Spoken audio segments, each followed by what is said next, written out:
Hello दोस्तों, स्वागत है आपका हमारे इस चैनल एफएम गाइड और डेक्कन डाइजेस्ट में। एक बहुत ही ख़ास मुलाकात आज हमारी है।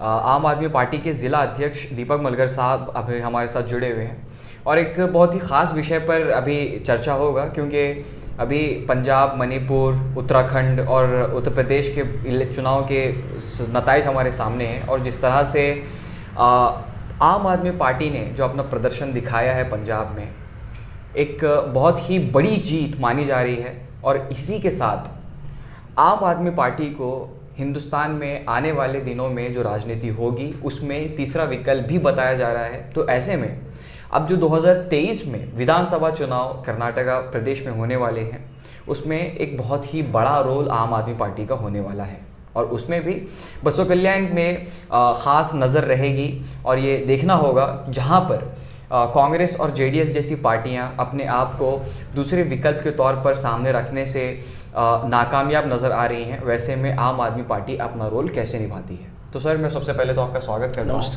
और इसी सवाल के साथ आगाज़ करूँगा। आपके सपने हमारे अपने, new social developers private limited company. This video is sponsored by A3 Bhosle Collection and Modern Men's Parlor. कि पंजाब के बाद कर्नाटका पर किस तरह की नज़र है आम आदमी पार्टी की? पहले तो मैं आपको मेरे को बुलाने के लिए शुक्रिया जी, धन्यवाद। देखिए, पंजाब में जिस तरह से पहले हम दिल्ली में जो काम करके दिखे, दिल्ली मॉडल हमने उसको एक नाम रखा है, तो उस नाम के ऊपर हमने पंजाब में इलेक्शन लड़े थे और पब्लिक को एक भरोसा था कि जो दिल्ली में काम हुआ है वो पंजाब में हम करके दिखाएंगे जी। तो हमको पूरा विश्वास है। अभी कर्नाटका इलेक्शन 1 साल है, 1 साल के अंदर हम पंजाब में ऐसा कुछ करके दिखाएंगे कि वाकई में जो कर्नाटक के जनता नहीं कि पूरे देश के जनता कि ये बोलेंगे कि हाँ, आप 70 सालों में जो सरकारें नहीं किया वो आम आदमी कर सकता है। वो अगर विश्वास अगर कर्नाटक में आता है तो 100% 2023 में जैसा आपने कहा कांग्रेस मुक्त हो जाएगा, जेडीएस मुक्त हो जाएगा, बीजेपी वर्सेस आम आदमी पार्टी होने वाली है 2023 के। सर, मगर अगर थोड़ा सा प्रैक्टिकल बात करें तो पंजाब की विक्ट्री की अगर बात ले ली जाए तो कांग्रेस में ऑलरेडी कई सारी चीज़ें चल रही थी सीएम पद को लेकर के। एक घमासान मचा हुआ था और काफ़ी ड्रामेटिक स्टोरीज़ वहाँ से आ रही थी। तो 2017 या 16 उससे पहले जब इलेक्शन हुए थे पंजाब में, तो वहाँ पर भी ऑलरेडी आम आदमी पार्टी खाता खोल चुकी थी। तो प्रैक्टिकली बात करें तो वहाँ पर एक ऑलरेडी ऑप्शन था लोगों के पास, कांग्रेस को सरपास करते हुए आम आदमी पार्टी अपना मुकाम बना पाए। मगर जहाँ तक कर्नाटका की बात है तो हमने 2018 के विधानसभा चुनाव में हम लोगों ने देखा जहाँ पर 29 सीटों पर आम आदमी पार्टी ने लड़ने का फैसला सुनाया था। मगर उसके बावजूद भी 29 के 29 कैंडिडेट्स ऐसे थे जिनकी ज़मानत तक जब्त हो गई। तो इसके बाद भी क्या आसान होगा आम आदमी पार्टी के लिए? जी बिल्कुल। आप जैसा कि मैं पंजाब से मैं बात करता हूँ, पंजाब जैसा कि बोला, पंजाब में जीतने के लिए कांग्रेस का अंदरूनी मामला आपने बताया जी। अगर वो मैं मानता हूँ, लेकिन ऐसा अगर रहा तो उनके पास, पंजाब के लोगों के पास एक विकल्प था, अकाली दल भी था जी। अकाली दल पूरे 50 साल से है, वो लोगों ने उसको नहीं चुना। यानी कि अकाली दल के जो अलायंस था बीजेपी के साथ, वो जो हमारे फार्मर्स का प्रोटेस्ट में वो प्रोटेस्ट किए थे, अपना सेंट्रल मिनिस्टरशिप भी रिजाइन किए थे नेक्स्ट इलेक्शन को उनको धोखा होता बोल के, लेकिन लोग उसको नहीं चुने, लोग चुने आम आदमी पार्टी को। कहीं ना कहीं ये दिखाता है कि लोगों को विश्वास है, जो आम आदमी पार्टी में जो बोलते हैं वो करते हैं। तो इसलिए देखिए, ये जीत छोटी जीत नहीं है। अगर आपको 60-65 सीट अगर आ रहे हैं तो आप जीत रहे। ये 117 में 92 सीट जीतना ये सबसे बड़ी बात है, सबसे बड़ी जीत। तो ये हमको ये बताता है कि पब्लिक का गुस्सा इन पार्टियों के ऊपर कितना है। वो कांग्रेस होने दो या फिर बीजेपी होने दो या फिर अकाली दल होने दो, उनके पास 3 पार्टियां थे, 4 पार्टियां थे और एक एक्स्ट्रा हुआ था। तो चारों पार्टी छोड़ के वो आम आदमी पार्टी को अगर वोट किए, वो भी इतना बड़ा पैमाने पर, तो कहीं ना कहीं आम आदमी पार्टी का मजबूती दिखाता है। और हम जो दिल्ली में काम किया वो करके दिखाया है, तो उसके ऊपर एक विश्वास है। और मैं नेक्स्ट आता हूँ, आप जो कर्नाटक में बोला था, देखिए कर्नाटक में लास्ट टाइम मैंने खुद यहाँ से बसव कल्याण में से एक कंटेस्ट किया था, लेकिन क्या हुआ था कर्नाटक के अंदर, हम दिल्ली के जो लीडरशिप थे वो कर्नाटका इलेक्शन में भाग नहीं लिए थे। सिर्फ पूरा कर्नाटक के जनता के ऊपर या फिर कर्नाटक के लीडर के ऊपर पूरा बोझ डाले थे।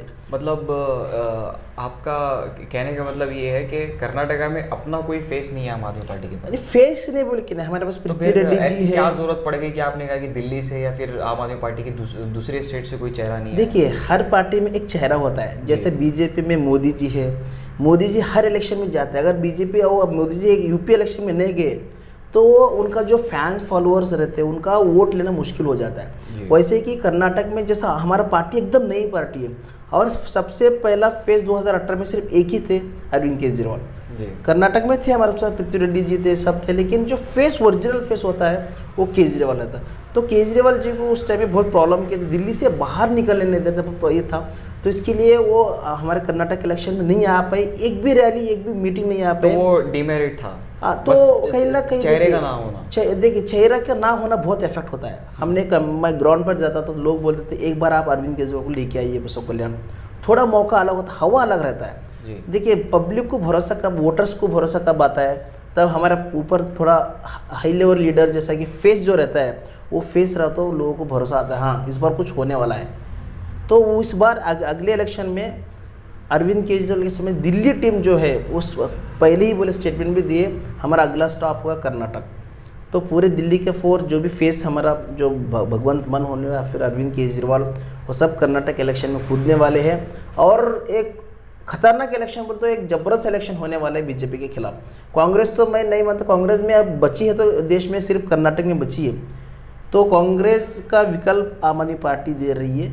ये कर्नाटक कुछ सिमिलर सी सूरतें नहीं है दोनों रियासतों में। जैसे कांग्रेस में हमने देखा आपसी विवाद काफ़ी ज़्यादा था राजनीतिक दल में, और यहाँ भी मैं बात करूँ सिद्धरामैया और डीके शिव कुमार जी, इन दोनों के बीच में भी काफ़ी कुछ है, आपसी विवाद है यहाँ पर भी जी। तो इस चीज़ को टैकल तो एक आम आदमी पार्टी बिल्कुल करेंगे आप लोग। तो दूसरी बात ये है कि 2018 के बाद आम आदमी पार्टी ने ऐसा क्या किया है जो जनता इसे दूसरे विकल्प के तौर पर चुने? देखिए, एक तो आप पहला प्रश्न पूछा कि कांग्रेस का अंदरूनी मामला जी, अंदरूनी मामला उनके अंदर पहले से है। अभी से ने वो सीएम पोस्ट के लिए बहुत दिनों से है और मैं कांग्रेस की उनके अंदरूनी के बारे में दखल नहीं देना चाहता हूँ। लेकिन आम आदमी पार्टी 2018 के बाद हम चुनाव हारने के बाद भी हम जनता के बीच में रहे। हम हर एक जहाँ जहाँ लड़े, आप अगर पेपर उठा के देखें तो हम अपोजिशन रोल निभाए, जहाँ जहाँ अन्याय हो रहे वहाँ पे अपोजिशन रोल हम निभाए जितना हो सके। यानी कि हमको उतना सपोर्ट नहीं मिला, फिर भी हम जितना होते पैथोल रहना बेंगलुरु के अंदर और करप्शन के खिलाफ जो भी है पुलिस के खिलाफ होने दो, जो लोग कहाँ कहाँ फंसे हुए हैं या फिर लोगों को संकष्ट किधर किधर है वहाँ पर हम जाके हमारा जितना होता उतना हम सपोर्ट किया है। तो कंटिन्यू हम लोगों के बीच में है। अब देखिए, अब मैं बसव कल्याण का एक मैं उदाहरण देता हूँ कि बसव कल्याण 2018 के बाद अब तक अगर किसी का स्टेटमेंट अगर आपका अपोजिशन में रहा तो वो आम आदमी पार्टी का ज़्यादा रहेगा हर एक मुद्दे पर। ना जेडीएस का भी मिलता है ना कांग्रेस का मिलता है। आप उठा के देखिए, हर पेपर फेसबुक पर देखिए, सब मिलता है फेसबुक में डाटा, जो हर मुद्दे पर हमने आवाज़ उठाया। इसका मतलब ये नहीं कि हम सिर्फ इलेक्शन में नहीं आते, पब्लिक के साथ हम चलते, पब्लिक के दुख के साथ हर मुद्दे पर आवाज़ उठाने से मतलब आप बोल रहे हैं कि आपने सोशल मीडिया पर अपना स्टेटमेंट रखा है आम आदमी पार्टी ने? नहीं, सोशल मीडिया पर नहीं, जो प्रेस मीट करके या फिर पेपर या फिर हम खुद ऑफिस जाके, तहसील ऑफिस जाके, सीएमसी जाके जो भी आवाज़ है पब्लिक के हित में वो हमको ये की हमने। मतलब ऑन ग्राउंड की अगर हम बात करें तो आपका कितना ज़्यादा प्रेजेंस रहा है बसव कल्याण में? देखिए, ऑन ग्राउंड में हम हर मौके पर प्रेजेंस रहे। कोविड के बीचों में थोड़ा और प्रेजेंस कम रहा, क्यों तो कोविड में ऐसा हमको बोलते थे कि कोई घर से बाहर मत निकलो। 1-2 साल उसके अंदर एक साल लगभग 1 साल छोड़ के हम पूरे ग्राउंड पे थे। बसव कल्याण में हमारा अच्छा टीम है, हर ग्रामीण में टीम है हमारा, हर गांव में हमारे 2-2 वॉलंटियर। अगर आपकी इन बातों को ले लिया जाए तो कोविड के बाद ही 2021 के बाईपोल्स हुए थे बसव कल्याण में, तो आम आदमी पार्टी के पास उस वक्त एक मौका था जिसका इस्तेमाल आपने जी बिल्कुल, आपने बिल्कुल सही जवाब पूछा। लेकिन क्या हुआ 2021 में हो गए बाईपोल्स। तो बाईपोल्स का नतीजा हमने पार्टी को हमने ये किया कि हम बाईपोल्स लड़ना, लेकिन पार्टी की तरफ से हमको ये आया कि कौन से बाई इलेक्शन हम अब तक नहीं लड़े, क्योंकि इसके अंदर कुछ होता नहीं, परिवर्तन नहीं आता, कुछ चेंजेस नहीं आते, और बाई इलेक्शन बाई वोट्स रहते हैं जी। तो उसके अंदर हम उतना ये कि यहाँ भी नहीं किधर भी हम, उसके बाद एक बसो कल्याण में या फिर इसमें सीएमसी के इलेक्शन हो गए, बाई इलेक्शन, उसमें भी हम कंटेस्ट नहीं किए। तो जो जितने ही बाई इलेक्शन रहते हैं अभी तक हम कहाँ भी कंटेस्ट नहीं मतलब किए। नेशनल बॉडी ने चर्चा किया था बाईपोल्स पे, नेशनल बॉडी पे चर्चा की तो नेशनल बॉडी से हमको मैसेज आया था कि बाईपोल मत लड़िए जी। कि वो तो इलेक्शन जो होता है इधर का वो नेशनल लेवल से होता है। इसके बाद आपने किसी पार्टी को अपना सपोर्ट एक्सटेंड किया था? नहीं, बिल्कुल नहीं किए थे। हम कांग्रेस, जेडीएस, बीजेपी, किसी पार्टी को हमने एक्सटेंड इसलिए नहीं किया कि कोई पार्टी लायक नहीं है। मैं ये नहीं समझता कि कोई पार्टी जनता के लिए बनी है या फिर जनता के लिए काम करे, कोई लायक नहीं है। अभी फिलहाल बसो कल्याण की मैं सिर्फ बात करूँ तो क्या विकल्प है लोगों के पास? विकल्प बोलते किस तरह बोलते? ऑप्शन बना सकते हैं आम आदमी पार्टी को? बिल्कुल बना सकती है। देखिए विकल्प ही नहीं, आप सिर्फ विकल्प आम आदमी पार्टी दे सकती है जी। जो ग्राउंड लीडरशिप होना चाहिए वो सब लोग, आपका इलेक्शन अगर देखें तो सिर्फ पैसे के दम पर इलेक्शन चल रहा है, वोट खरीदा जा रहा है, फिर इलेक्शन के बाद वोट पैसे उनसे वोटर से ही ले रहे हैं, लेकिन वोटर को नहीं मालूम, इनडायरेक्टली इनकम चल रहा है। तो उसको रोकना बहुत जरूरी है। इससे क्या होता है, बहुत भ्रष्टाचार बढ़ गया। अभी देखिए बसो कल्याण के अंदर भी कम से कम एक 15 साल से जो भ्रष्टाचार था अभी बहुत बढ़ गया है भ्रष्टाचार। हर ऑफिस में, हर दफ्तर में, किधर गए उधर पुलिस पकड़ रहा है आपको। इनडायरेक्टली पैसा जा रहा है, पब्लिक के जेब से इनडायरेक्टली पैसा जा रहा है, तो ये भ्रष्टाचारी है। तो इसको रोकने के लिए आम आदमी पार्टी सिर्फ विकल्प है, और 2023 में टक्कर लेने वाली सिर्फ एक ही पार्टी, आम आदमी पार्टी जी। जहाँ तक करप्शन की बात है उसमें आम आदमी पार्टी को कई सारे लोग मानते हैं कि अरविंद केजरीवाल इस चीज़ पर काफ़ी अच्छा काम कर रहे हैं करप्शन को लेकर, और आप बसो कल्याण में अभी जितनी भी चीज़ें आपने गिनाई हैं वो कहीं ना कहीं आप टारगेट कर रहे थे शरणु सलगर पर। नहीं, ठीक है, टारगेट करना हमारा ये इंडिविजुअल पर टारगेट नहीं, सिस्टम के खिलाफ टारगेट करते हैं जी, व्यक्ति पर नहीं। जैसे अगर बात की जाए सिस्टम की तो फिर उनकी वाइफ हैं जो तालुका मजिस्ट्रेट हैं, फिलहाल तहसीलदार हैं, और वो दूसरी तरफ एमएलए हैं, तो सिस्टम तो यही है सारा। तो मैं इसको विरोध करता हूँ। देखिए एक ही घर में सिस्टम, एडमिनिस्ट्रेशन और लेजिस्लेटिव एक ही घर में नहीं रहना चाहिए, ये मैं खुद विरोध करता हूँ। लेकिन कहीं ना कहीं इसको क्या करने इसके बारे में हमारे पास चर्चा चल रही है। अभी उनका जो सुप्रीम कोर्ट का ऑर्डर है 2 साल 3 साल जो टेन्योर है वो कंप्लीट होने का इंतज़ार कर रहे हैं, और बहुत सारे अपोजिशन लीडर भी इसके खिलाफ आवाज़ उठाए हैं, और हम जिस टेन्योर का इंतज़ार कर रहे हैं, जिस दिन ख़त्म होता है उस दिन हम आंदोलन करेंगे उनको निकलना बोल के। जी, अभी चेहरे की जिस तरह से आप बात कर रहे थे, तो क्या बसो कल्याण की जनता देख सकती है कोई बड़ा चेहरा आम आदमी पार्टी का? देखिए चेहरा, देखिए बड़ा चेहरा, देखिए मैं जनता का मैं आपको ये करना चाहता हूँ। एक पंजाब के जो सीएम को एक मोबाइल रिपेयर वाला करने वाला उसको हरा सकता है जी। तो बड़ा चेहरे की जरूरत नहीं है, सिर्फ काबिलियत रहना चाहिए कैंडिडेट के ऊपर। अभी तो आप ही तो चेहरे की बात कर रहे थे ना कि उसका इफेक्ट काफ़ी रहता है जनता। नहीं, मैं चेहरे का उसका इफेक्ट नहीं करता, जो पीछे जो चेहरा वाला है जी, कैंडिडेट नहीं, कैंडिडेट के पीछे कौन खड़ा है। देखिए कैंडिडेट के पीछे अगर अरविंद केजरीवाल का चेहरा लगा है और वो सपोर्ट कर रहा है तो उसका अलग सा इम्पैक्ट पड़ता है, मोमेंटम अलग रहता है जी। और जो कैंडिडेट हम गिनते ये रहते हैं, हम 4 लोग गिनते, मैं वैसे उसके खिलाफ हूँ। क्या बोलते हो, कैंडिडेट जो इलेक्शन में कंटेस्ट करते हैं सबको गिनिए और उसमें से अच्छा लोग कौन है उनको आप वोट कीजिए, और ये 4 लोग का नाम का सिस्टम के मैं खिलाफ हूँ। और मैं सबसे बड़ा एग्जांपल अभी मैंने दिया, जो चेन्नई को एक मोबाइल रिपेयर करने वाला हराया तो एक सीएम को हराया सकता है, तो ये लोग क्या है जी। जहाँ पर चर्चा की बात है, अब जिस तरह से बता रहे 4 लोगों का होता है या 5 लोगों का होता है, तो जनता के लिए मुश्किल हो जाता है कि वो अलग अलग चेहरे याद रखें, तो उनके बीच जो सबसे ज़्यादा होता है वो लोग ऑब्वियस सी बात है उसी को याद रखेंगे।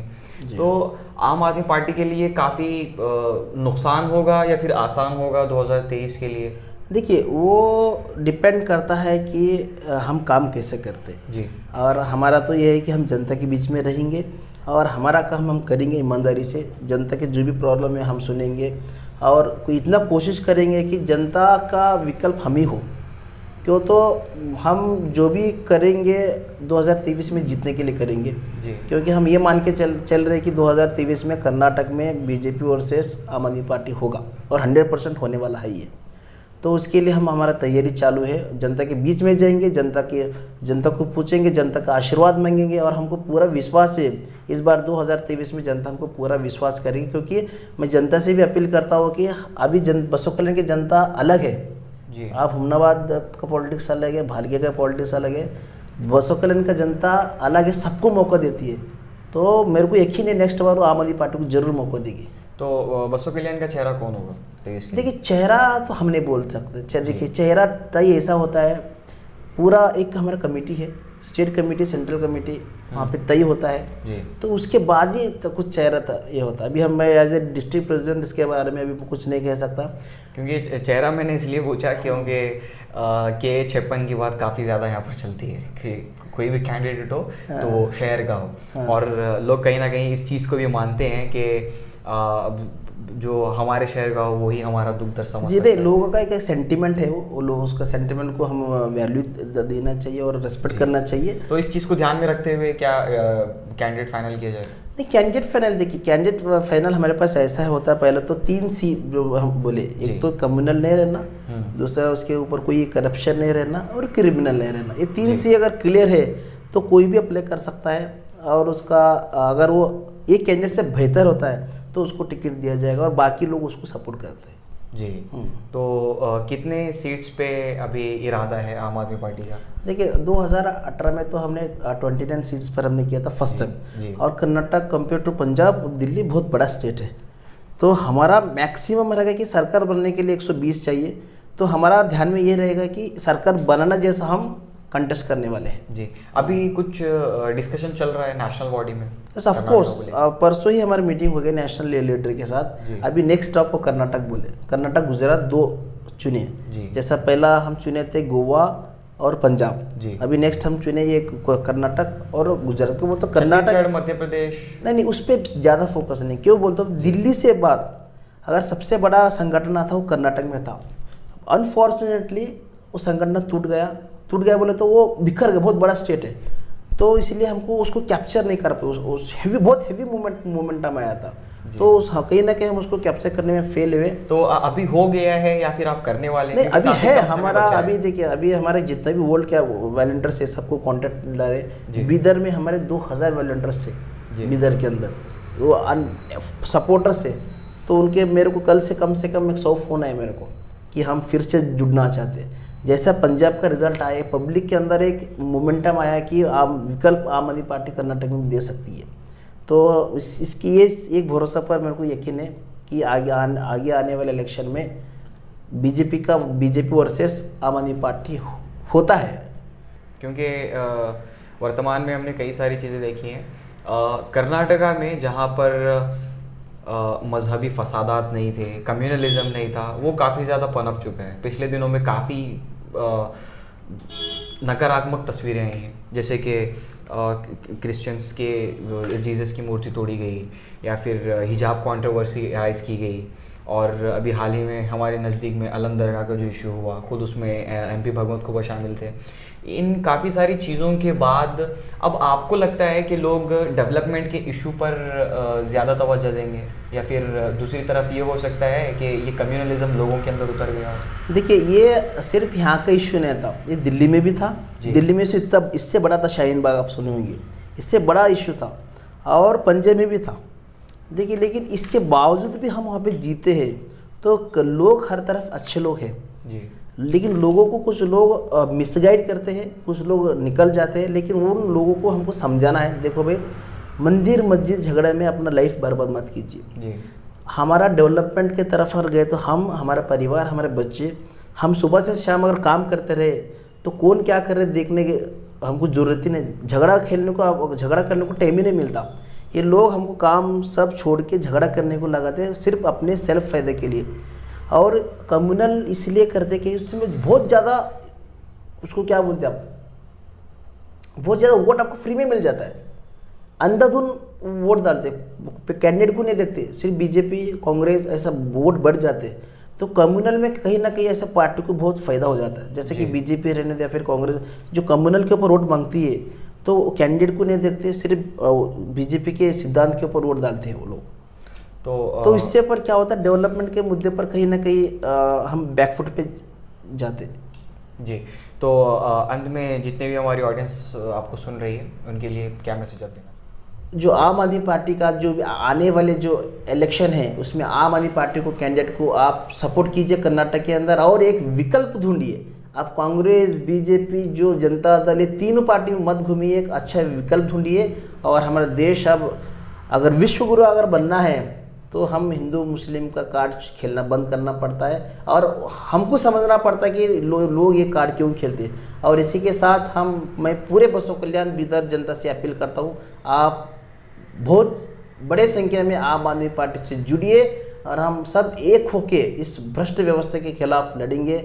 और सब एक होने के बाद जितने भी चोर है राजनीति के अंदर सबको हम झाड़ू से साफ करेंगे। धन्यवाद जी। तो जितनी भी बातें अभी आपने सुनी दीपक मलगर साहब से, सबसे पहले तो मैं आपका बहुत शुक्रगुजार हूँ कि आपने अपना कीमती वक्त हमें दिया और हमसे वार्तालाप किया। तो ये देखना काफ़ी दिलचस्प होगा कि 2023 के विधानसभा चुनाव में क्या कर्नाटका की जनता आम आदमी पार्टी को एक विकल्प के तौर पर अपनाएगी, या फिर वहीं दूसरी तरफ कांग्रेस में जो आपसी विवाद चल रहे हैं उसका कितना बड़ा नुकसान कांग्रेस को झेलना पड़ सकता है। और वहीं तीसरा एक पॉइंट सबसे बड़ा ये भी देखने का होगा जहां पर बीजेपी ने काफ़ी सारे अपने स्टैंड्स रखे हैं कई सारे मुद्दों पर, हिजाब कंट्रोवर्सीज हो या फिर कई सारे ज़िलों में जितनी भी चीज़ें चल रही हैं उसका मेरिट या फिर डीमेरिट क्या साबित होता है बीजेपी के लिए। तो काफ़ी ज़्यादा चीज़ें हैं और बहुत बड़ा ये इलेक्शन होने जा रहा है जिस पर सारे देश की नज़र होगी और काफ़ी दिलचस्प होगा। और हम भी अभी से ये देखने की कोशिश कर रहे हैं कि क्या जनता के लिए जो चीज़ें हैं जो उन तक पहुंचनी चाहिए वो हम आपके लिए ज़रूर लेकर के आएंगे। और ऐसी खबरों के लिए आप हमारे चैनल को फॉलो कीजिए फेसबुक पर और सब्सक्राइब कीजिए हमारे यूट्यूब चैनल को और बने रहिए हमारे चैनल FM गाइड के साथ। नमस्कार।